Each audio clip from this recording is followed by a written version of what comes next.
নমস্কার সকল ভক্তবিন্দু, কী অবস্থা, কেমন আছেন? মন্দির পরিক্রমা সঞ্জয় পেজের পক্ষ থেকে সকলকে আবারও সুস্বাগতম জানাচ্ছি। এখন আমরা যে মন্দিরটি আপনাদেরকে দেখাতে চলেছি এটি দক্ষিণ খুলনার একটি গ্রামে অবস্থিত। গ্রামের নামটা উত্তর কাহিনমুখী। গ্রামের আমাদের গুরুজি স্বর্গীয় রাধাকান্ত সর্দার, যার তিনি একজন বৈষ্ণব ধর্মাবলম্বী মানুষ ছিলেন, তার একাধিক শিষ্য আমাদের এলাকার বিভিন্ন গ্রামে দক্ষিণ কাহিনমুখী দীঘা, হড্ডা, কোমখালীতে তার অসংখ্য শিষ্য আছে কৃষ্ণ ভক্ত হিসেবে।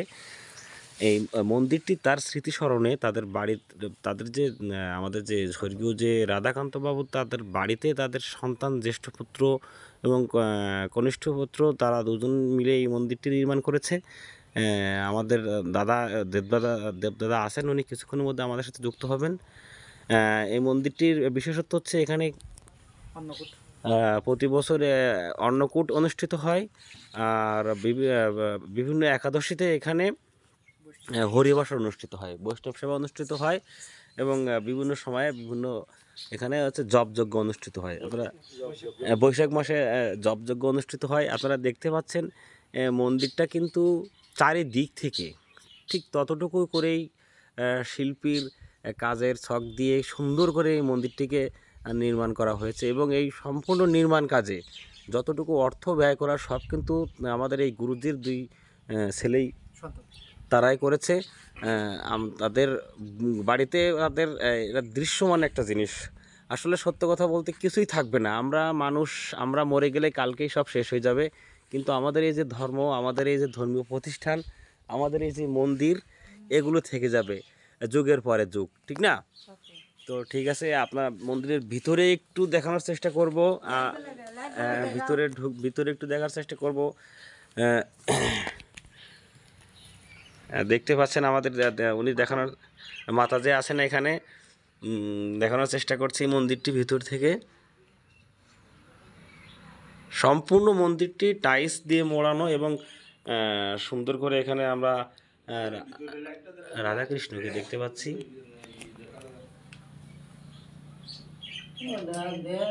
না, ঠিক আছে, ঠিক আছে, ধন্যবাদ জানাই।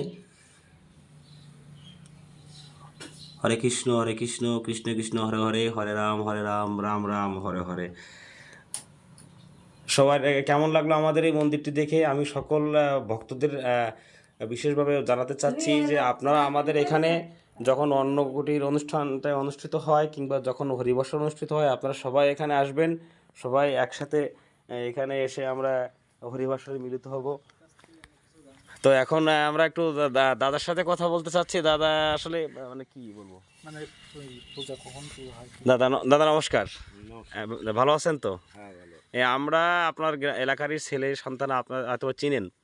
আমরা চেষ্টা করছি এই এলাকার বিভিন্ন মন্দিরকে নিয়ে কোনো কিছু করার, আমাদের মন্দিরগুলো যেন আমাদের দেশের বিভিন্ন জায়গায় ছড়িয়ে যায়। মানুষ আমাদের এই যে আপনাদের বাড়িতে এত চমৎকার একটি মন্দির আছে, এটা কিন্তু আমিও জানতাম না, আজকে এসে দেখলাম। এখন এই ভিডিওর মাধ্যমে হয়তো বা আমাদের দেশে যারা আমার সাথে যুক্ত আছে তারা জানতে পারবে, সবাই বুঝতে পারবে। আপনাদের এখানে যখন উৎসবগুলো অনুষ্ঠিত হয় তখন সবাই এখানে আসবে, এতে আমাদের ধর্মটা কিন্তু প্রচারে আরও একটু বেশি সুবিধা হবে বলে মনে করি। তো আপনি আমাদেরকে একটু বলবেন যে এখানে মানে কোন কোন বিশেষ অনুষ্ঠানটা হয় যখন আমাদের ভক্তরা এখানে আসতে পারবে? এখানে বিশেষ অনুষ্ঠান হয় কার্তিক মাসে অন্নকূটটা খুব সমারোহে খুব আনন্দ সহিত করা হয়। কার্তিক মাসে অন্নকূট, হ্যাঁ। আর অন্নকূট তখন খুব অনেক ভক্তের সমাগম ঘটে, এবং বৈশাখ মাসে এখানে যজ্ঞ অনুষ্ঠান হয় এবং বস্ত্রদান করা হয় ভক্তদের, তখনও খুব ভক্তের সমাগম ঘটে। আর প্রতি একাদশীতে এখানে হরিবাসর বহু ভক্তরা সমাগম হয়। ও আচ্ছা আচ্ছা, ঠিক আছে। তাহলে আপনার হচ্ছে বড় বড় তিনটা, দিদি কি বলছেন, রাধা অষ্টমী নাকি? রাধা অষ্টমী কি এখানে অনুষ্ঠিত হয়? রাধা অষ্টমী হয়, শ্রীকৃষ্ণ জন্মাষ্টমী হয়তো হয়, স্বল্প পরিসরে হলে হয়। তো সকল ভক্তদেরকে হ্যাঁ, সন্ধ্যাদা, জন্মাষ্টমী, হ্যাঁ হ্যাঁ, রাধা অষ্টমী এগুলো সব অনুষ্ঠিত হয়। আচ্ছা ঠিক আছে।